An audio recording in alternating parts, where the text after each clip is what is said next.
It's Saturday morning, January the 20th. It's been raining for the past 30 minutes or so, and just check out those mechanical rainwater collections that I have here. Look at that. All this is just, powered by the water. There's basically this tube here, this hose is basically extended all the way to this bin, so you can see nothing electrical in here.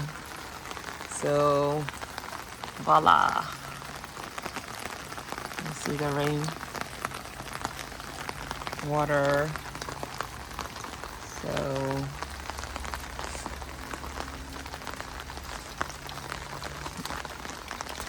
no electrical. Looks like I got some spill here, so I need to address that.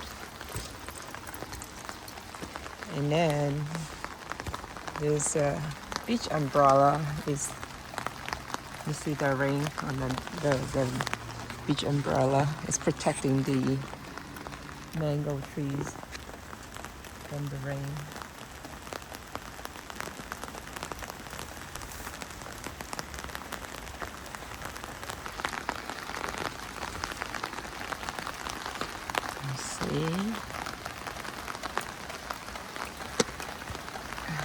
Let's see, mango is dry. It's pretty good.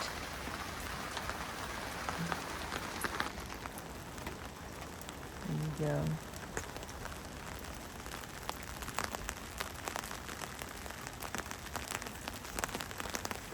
Lots of passion fruit left.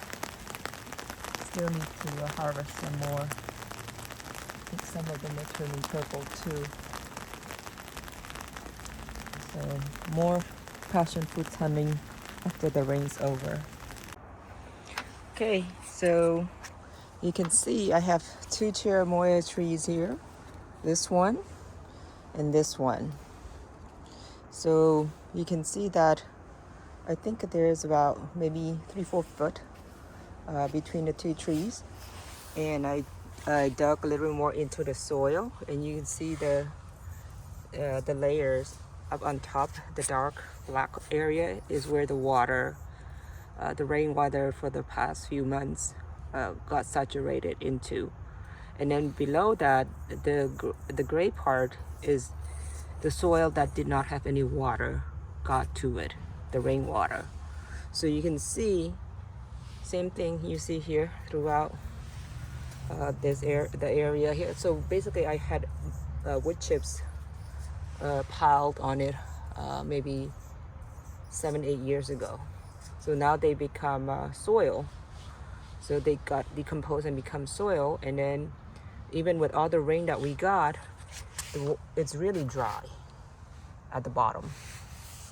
So I think also the thing to know is that when you water Cherimoya or any trees in particular, do not water the trunk area. That area there where I had the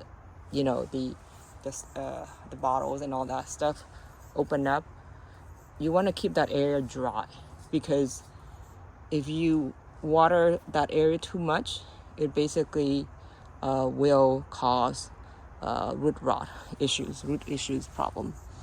And then what you want to do is water this area here where the soil line is. So you see the roots are coming out. This is where the feeder roots are actually absorb nutrients. So if you water the main trunk, it really doesn't do any good either. So make sure that, so here I would just, when I water, I would just do deep watering, and then I'll do it in the middle instead. Okay, so between the two trees, so that way the water will get saturated down to the roots here, and not at the root collar area. So keep the root collar dry.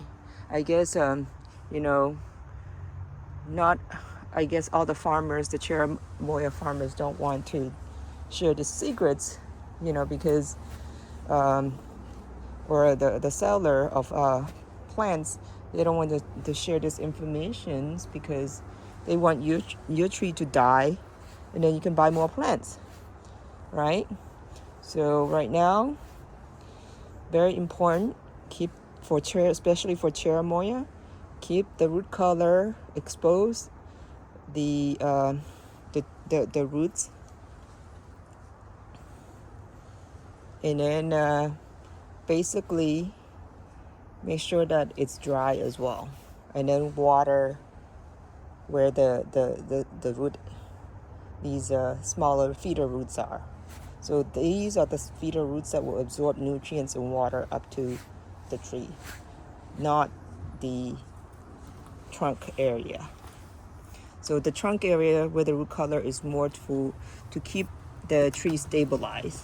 Anchors, you see here, it anchors into the soil to keep the tree from tipping over. So I need to address these root issues here. This is my Cherimoya, another Cherimoya tree I started from seed. So you can see I need to address this problem because this is not good either. So I'll just wait until the winter, when it comes into I guess dormancy period in March or April, after I removes all the fruits, I will basically start addressing the root problems down there. So I'll just do I'll cut off some of the crisscrossing roots, the one that are tangling each other. So here's a Cherimoya.